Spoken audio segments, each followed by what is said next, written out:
how exactly could a group of bandits rob the Texas State Treasury? Well, let me explain.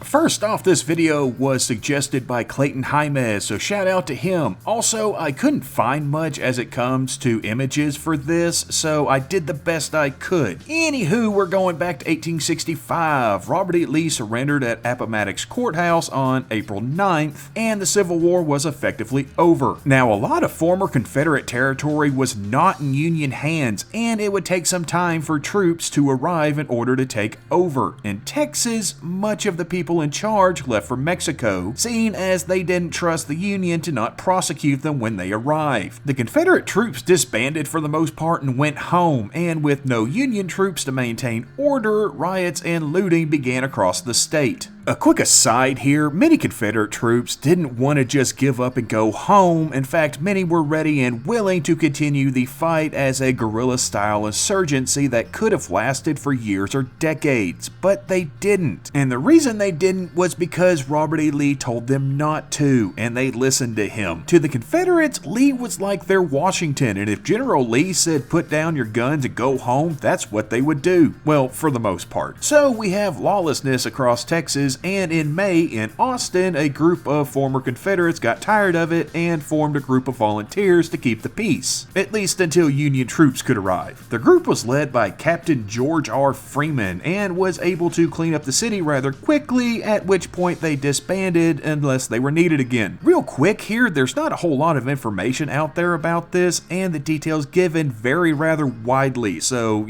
just hang with me here. On June 11th, Freeman was informed by Joe Shelby, others claim it was Nathan Shelley, that a group supposedly led by a Captain Rapp was planning to rob the Texas State Treasury, and Freeman had an issue with this. So he had a local church bell rung, which was a signal for his men that it was time to reform, and 19 of the original 30 or so showed up. And it said that they could hear the blasts from the dynamite set to blow the safes open. Other accounts are contrary to this and claim that the safes were broken into with pickaxes, but the how doesn't really matter here. What matters is the 19 or so men set out for the treasury, finding a group of somewhere between 30 and 50 men already inside, and so as Willem Dafoe would put it, there was a firefight! Several men were wounded. One of the robbers died. Supposedly whiskey poured out of the wound. I'm not quite sure why that was important to record, but hey, they wrote it down anyway. The rest of the bandits got away, and with them they took around $17,000 in gold and silver coins, or somewhere between $300,000 and $3.2 million in modern money depending on who you ask. There was about $27,000 in the treasury at the time, not counting the US bonds that the robbers pretty much left alone, so they took a good chunk of it. And they were never caught. It remains a mystery today as to who these bandits were or where they went, though there was a rumor that Shelby himself had been in charge of the robbery, something that he denied, and most people believed him because he was seen as a man to be believed. So yeah, in the chaos at the end of the Civil War, a group of bandits robbed the Texas State Treasury and made off with about 2/3 of its gold and silver. By the way, Joe Shelby, who was known for Shelby's Raid, don't worry, we'll eventually make a video about that, was still commanding about 1,000 troops who became known as the Undefeated, and who he took down to Mexico and offered their services to Mexican Emperor Maximilian. Remember, this was during the Second French Intervention down there. Maximilian said no, but invited them to join quite a few other refugee Confederates in the New Virginia colony, which were a system of colonies set up of former Confederates. These colonies lasted until the French abandoned Mexico, leading the colonists to either move back to the United States,